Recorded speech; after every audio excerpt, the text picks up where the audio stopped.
talk about the Espionage Act, we got to talk a little bit about Woodrow Wilson and World War I. This is where the Espionage Act comes from. It's a brain, child of Woodrow Wilson.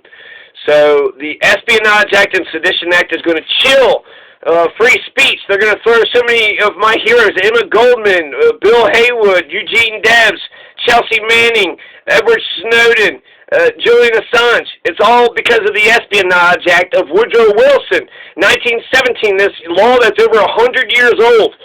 So who was Woodrow Wilson? What was World War I about? So let's talk a little bit about that.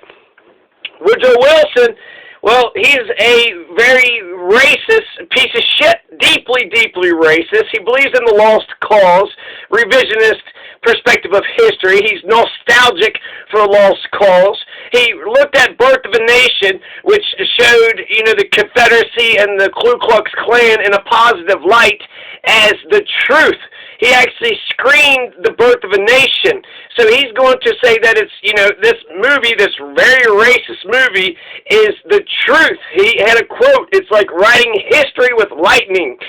A good biopic, a good movie is like writing history with lightning if they get it right. If they get it right. But after the Birth of a Nation film came out, Woodrow Wilson endorsed it. Woodrow Wilson also segregated Washington, D.C., segregated the White House and his staff. So he's carrying segregation on for the entire land, right? He's also saying that this KKK movie is great, and you're going to see a second major historic rise of the KKK. And it makes sense, too. It's, the Birth of a Nation showing the KKK gallantly gallivanting on horseback, saving the white people. Woodrow Wilson, the president, says that it's, unfortunately, this is the truth. He wrote history with lightning. This is the truth. It's not the truth. He's a revisionist. He segregated his staff. I think that's probably his worst legacy, is that this is after Reconstruction. This is after the Civil War. Black people, are free. Black people have the right to vote. The end of Reconstruction. So South Carolina, a bunch of black people in South Carolina had already written up a state constitution. So we're well on our way to actually, being integrationists, to being one brotherhood and, not being a bunch of segregationist pieces of shit. But Woodrow Wilson segregates his staff, segregates D.C., therefore all the United States says segregation is the way we run shit around here. So he's a racist piece of shit, a white supremacist. He's not just for, judging my times, but even in his own times, an imperialist. Also, he invades and occupies Nicaragua and Haiti. He invades Mexico. He says that the government of Mexico is not legitimate, and then we get repulsed. And then he invades Europe, too. So he's an imperialist, and he thinks that we could just invade countries and impose democracy on them. Now, democracy is, the ultimate end, so he's not wrong, but he is wrong. He also installs the Federal Reserve. He didn't stop the Great Depression in 1929. He passes the Espionage and Sedition Acts, which is anti-free speech. He's going to throw Eugene Debs in jail. He's going to throw Robert Goldstein in jail for making a movie, a very popular, successful movie about the American Revolution, because it showed the British in a poor light, and we were in World War I, so you can't make the Allies look like, the pieces of shit that they were. History makes the Allies look. So anyways, he's going to throw Eugene Debs in jail. He's going to throw Robert Goldstein in jail. He's going to throw 1,000 people are going to get convicted. Mennonites are going to get convicted for not being drafted and going off to the war. You're going to have a socialist, Shink, who's just passing out pamphlets, socialist pamphlets, and he's going to go to jail too. So you can't even speak about the war. You can't even utter against it. Don't even say a fucking word. No, this war is good. Don't even doubt that for a second. Your Fuhrer said so. So he's extremely authoritarian. And then also he's, against the Bolsheviks, and you're going to have the Palmer Raids and the Red Scare, so we're afraid of the Germans, then we're afraid of their socialism and their, communism.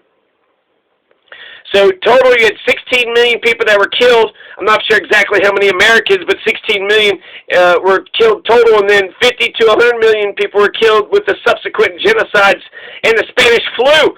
And the Spanish flu, it came around in February, died out in April, and then came back with a vengeance in October, killed 100 million people.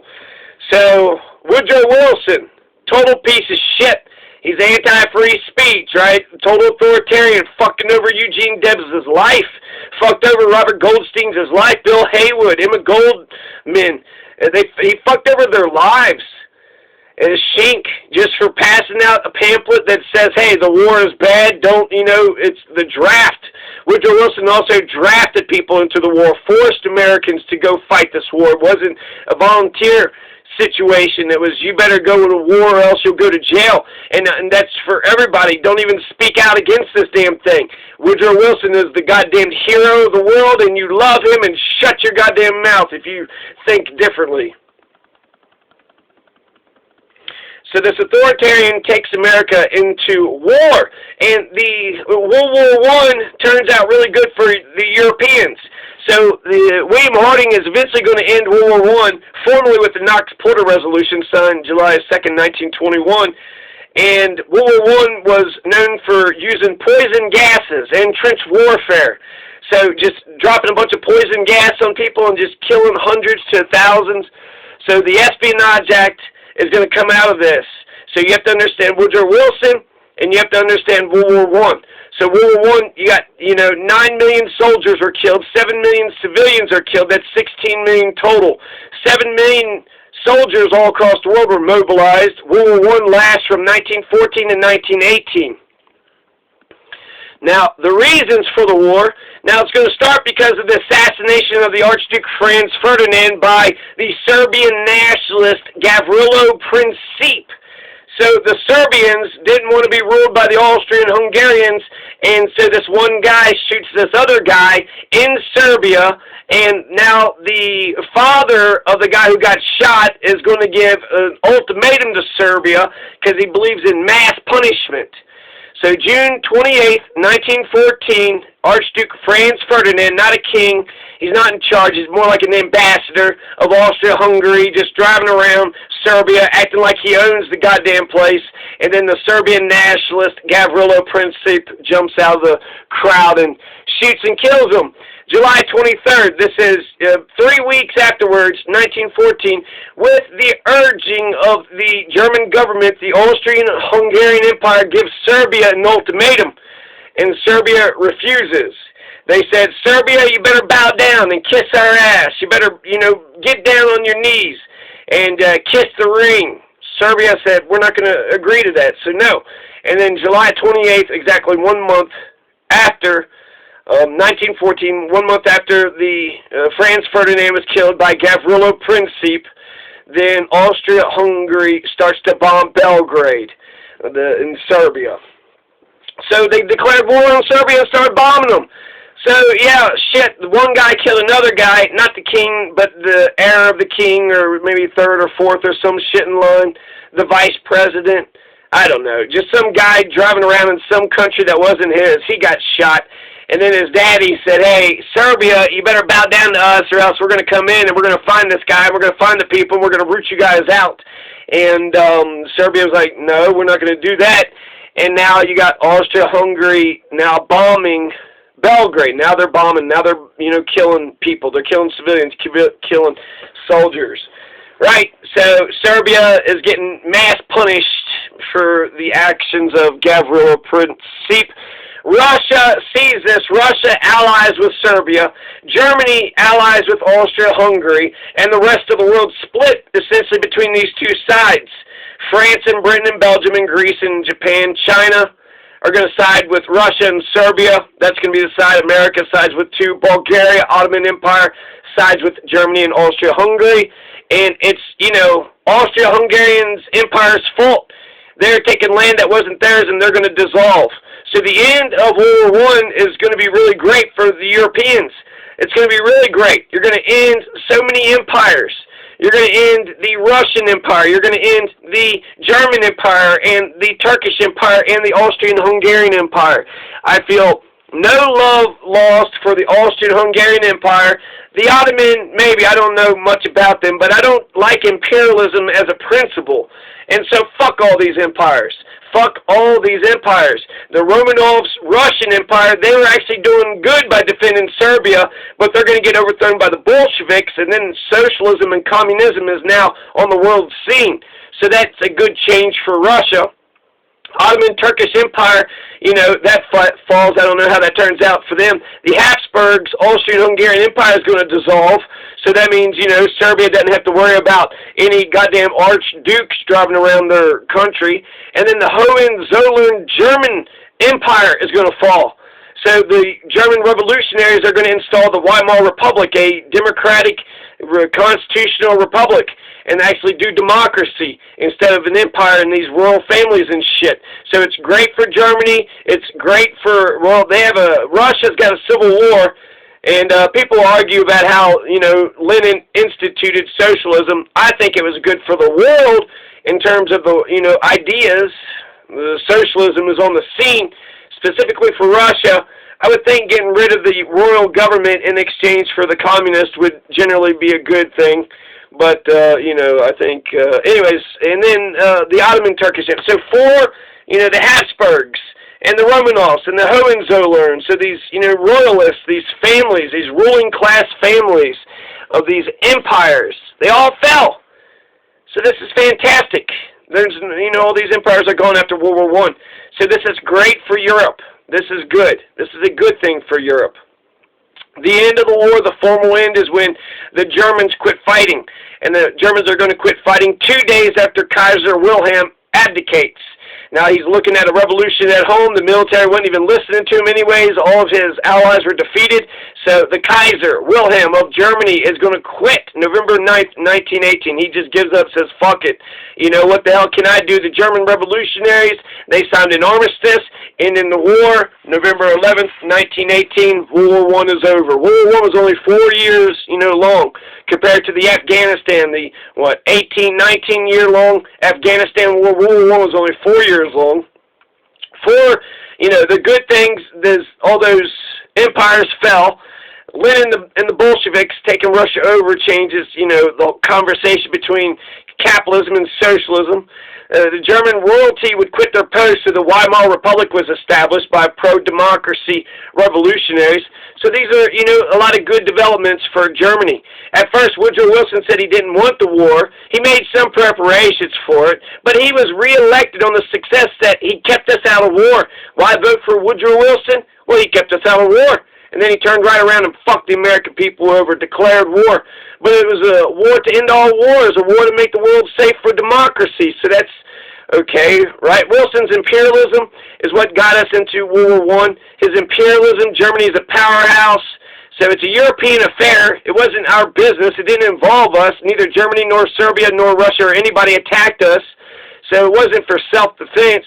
And maybe we're rescuing a defenseless nation. No, that's not true either. We took the side of Britain, and in spite of our revolution against, you know, the British redcoat bastards, we've allied ourselves with our parent nation, Britain, for nearly our entire history. Right after the American Revolutionary War for independence from England, the U.S. government sided against the French Revolution in defense of Britain, England, Scotland, Ireland, whatever that, you know, mess of islands, that pile of United Kingdom, I don't know what the fuck, them Brits, right, them fucking English fucking bastards. And now, here again, we've sided with the Britain when it comes to World War I.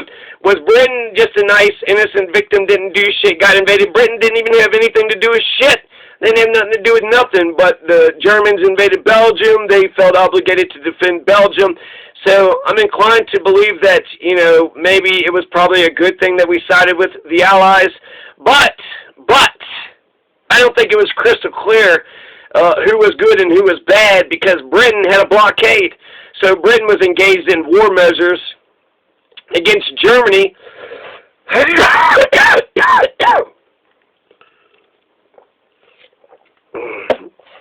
They had war measures against Germany. And so, you know, it wasn't like they were just, you know, hapless, innocent people off to the side. America's going to get into the war because of the sinking of the British liner USS Lusitania and the USS Arabic and the Zimmerman telegram.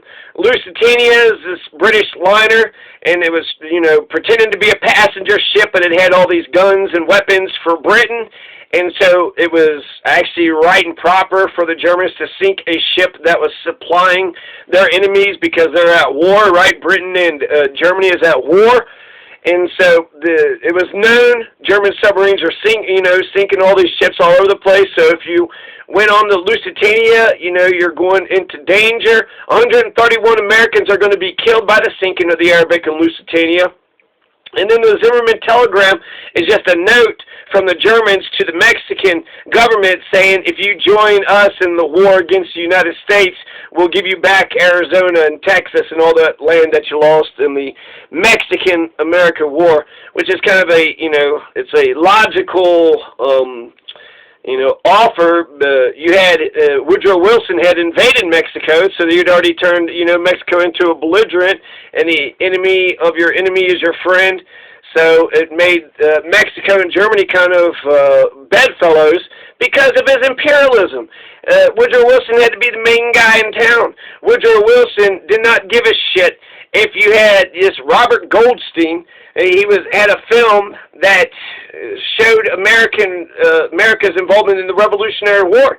So it was a patriotic film to say, look, America, remember when we fought in the Revolutionary War? The film was made a year. They started making it a year in advance before the war ever began. And Woodrow Wilson wouldn't let Robert Goldstein show that film. He threw Robert Goldstein in jail for a movie about the American Revolution. And the only thing I can understand is that Robert Goldstein has turned into a star. He's got this popular movie. He's making a lot of money. He's big in Chicago, big in New York, and then he goes to L.A., and then that's when Woodrow Wilson shuts him down, throws him in prison, and then ruins him.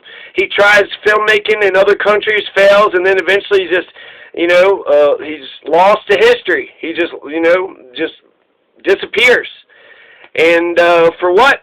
For making a movie about the American Revolution? How can you make the American Revolutionary a movie about the American Revolution without making the British look like the bad guys? Were the British the good guys? I mean, it's just an assault on truth. So when you have an assault on truth, when it's so authoritarian, shut your damn mouth. You can't even utter anything against the war, let alone print or publish or give a speech. So it's authoritarian as fuck. They're lynching Germans. They're changing everything's, German hatred of everything German. So April 4th, 1917, 3 years into the war. So America likes to do that. Wait, several years before jumping into the war. And then America does save the day.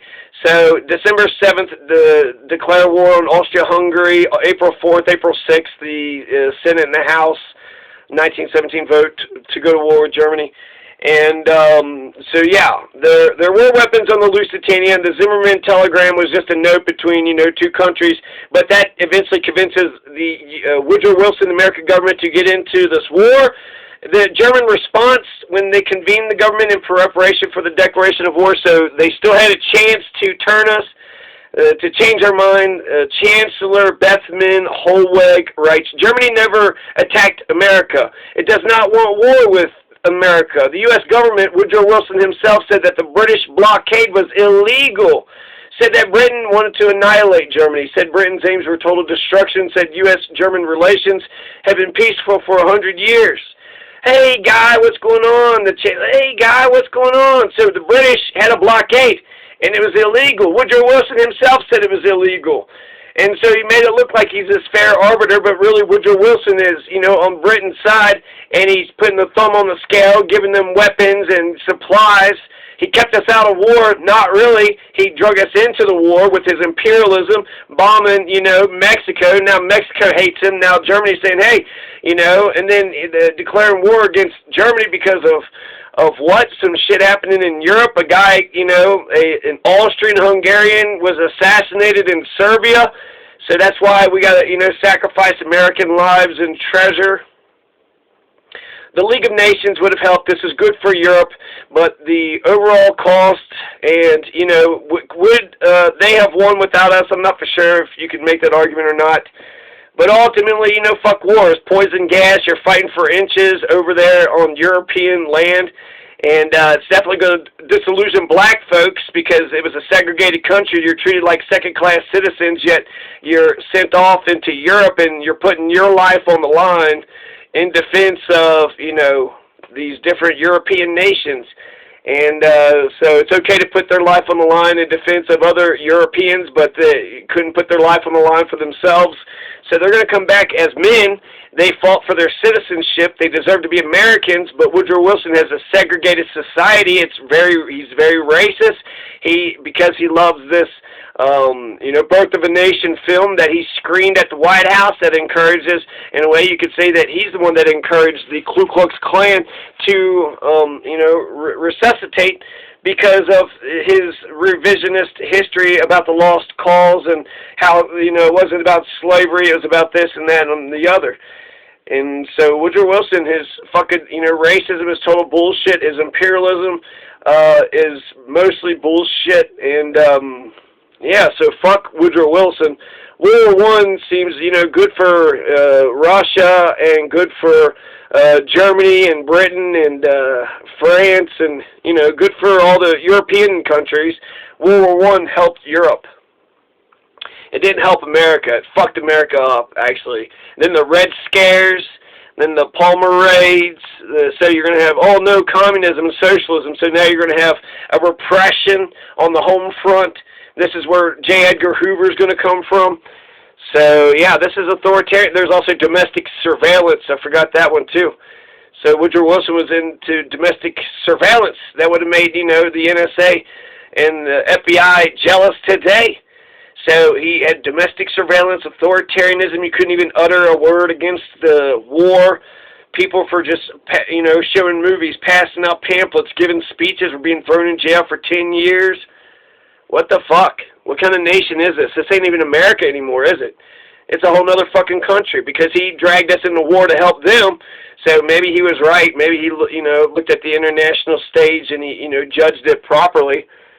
But it didn't help America, and he didn't make sure that Americans were helped, and he sacrificed our first fucking freedom. He sacrificed our first fucking freedom. And there's a whole, you know, Bill of Rights. There's 10 freedoms, and then there's more, you know, after that. So how much freedom did we have whatsoever under Woodrow Wilson? So, yeah, good for Europe, bad for America. Fuck you, Woodrow Wilson. Fuck you.